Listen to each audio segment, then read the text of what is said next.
I'm Geraint West and I'm Director of National Marine Facilities here at the National Oceanography Centre. So a research ship is one of the more specialised ships that you'll find at sea, because we're not taking people or even cargo from point A to point B, but we're taking our scientists to some of the most challenging environments on the Earth. We're taking them out to places like the middle of the Atlantic, we're taking them to the polar regions to study phenomena that are remote from the coast. So we are looking at things that are anything from geology to fishing and all points in between.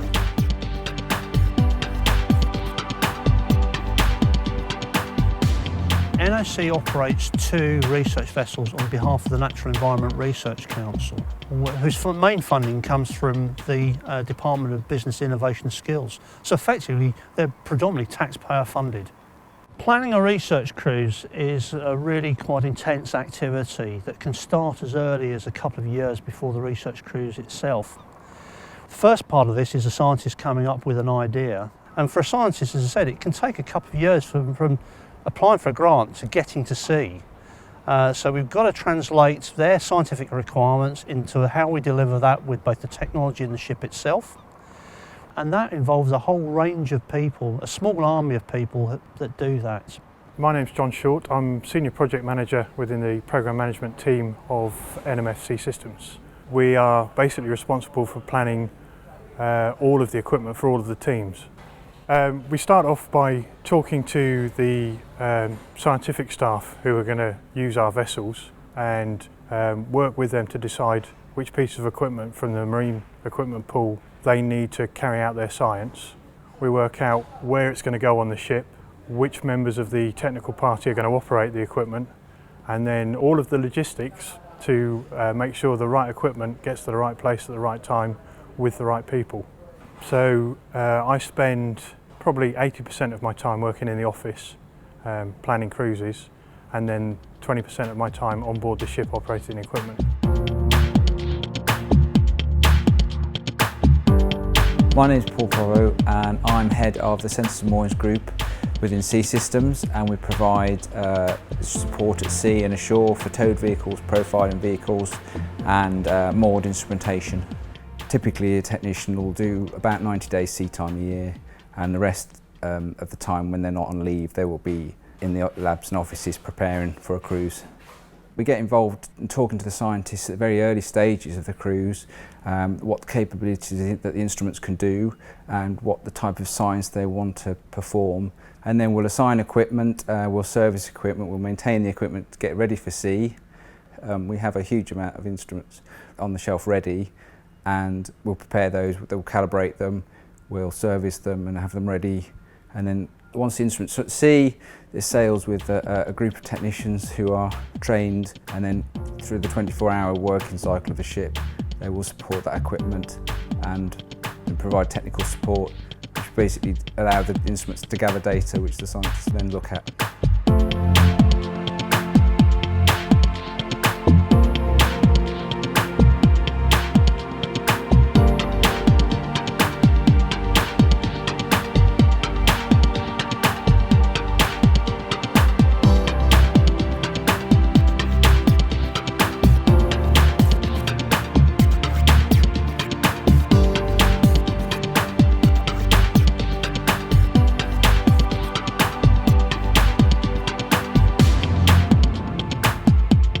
Hi, my name's Mark. I'm head chef on board Discovery.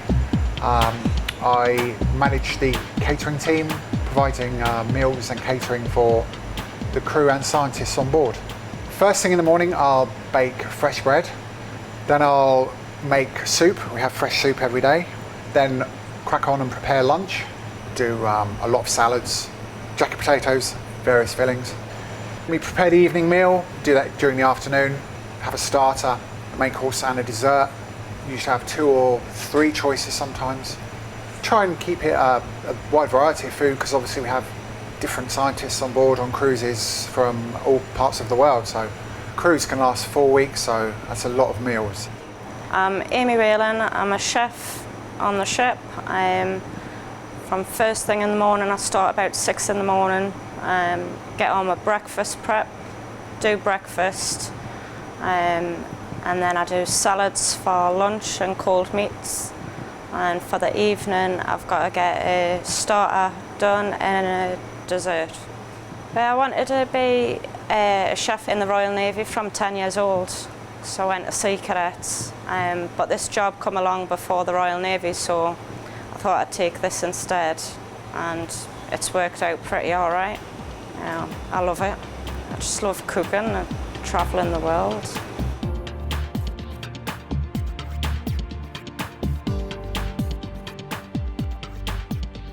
Hi, my name is Ian. I'm a purser catering officer on board the Discovery. Day to day with scientists on board is looking after the scientists, making sure they're getting what they need, and really having no wants. It's a guest service, it's a hospitality position. You can be looking after train travel at 7 o'clock in the morning, you can be looking after garbage disposal at 8 o'clock, you can be looking after meals at 9 o'clock, you can be looking at shortages at 10 o'clock, you checking the bars at 12 o'clock, making sure the ship's clean, making sure the stewards are where they should be, doing what they should be doing. I think sailors, seamen, are a fairly unique breed. It's not a job. It's not just a job. It's a way of life, completely a way of life. We all have family. We all have a home life. But you'll tend to find with sailors, with seamen, when they come away, that's what they do. They do that, and you'll find most of them have done it for years. My name's Jeffrey Osborne. I'm a assistant steward on the Discovery. Well, with NERC really. Been here for about 25, 26 years. Daily basis, I clean accommodation. We have to assistant steward when we have a full crowd on board. I'll get up at 4:30, and then I come up and sort out the saloon and everything from last night, all the plates and bits and pieces left over. I make the scientists' beds and bits and pieces like that, and do all the linen changes, everything.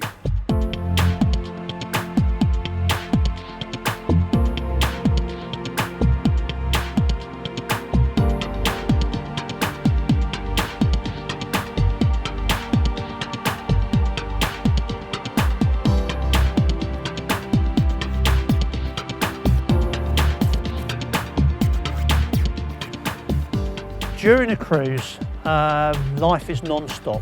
Our ships run 24 hours a day. Science never sleeps. The operations will continue, as I say, around the clock, and that will mean not only the ship's crew working around the clock, but also our scientists and technicians. I'm Jo Cox, captain of the research ship Discovery. My daily role is to oversee the safety and well-being of the vessel and everything that encompasses, so management of all the ship's crew, the safety of the vessel, managing the scientists and their expectations, and ensuring that we're meeting all of the aims of each of the different science cruises. Typical day starts 7:30 in the morning, come out to the bridge and see what's been going on overnight, make sure that we're where we're supposed to be, that everything's happened as it should have done overnight and there have been no issues I need to be aware of.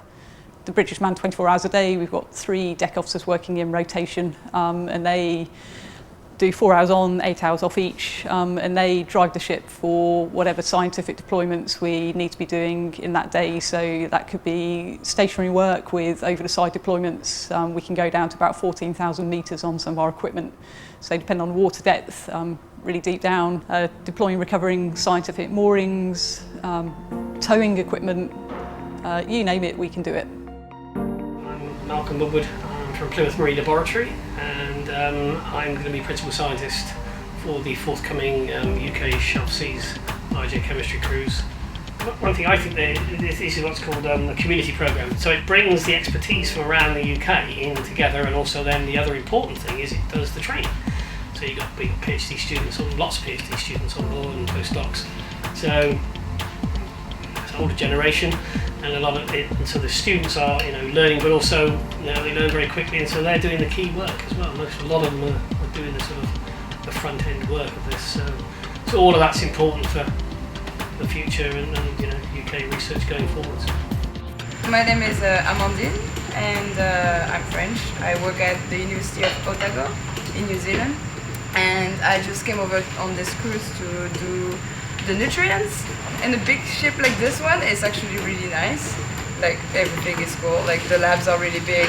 You have everything you need basically to live and enjoy. You have really good food. There is always someone around to talk to, or you can always go and, I don't know, have a cup of tea. You can talk to the crew, you can even go to the top of the ship and talk with the captain. And yeah, I don't know, the whole experience being away for a month, and it's really different from everyday life. My name's Chris, I'm second engineer on the Royal Research Ship Discovery. With the equipment on board, we have like a planned maintenance system, so we have to periodically check the equipment for correct operation, schedule repairs. The kind of things we would look after on here would be everything from the generators, diesel engines, propulsion machines, sewage systems, air compressors, purifiers.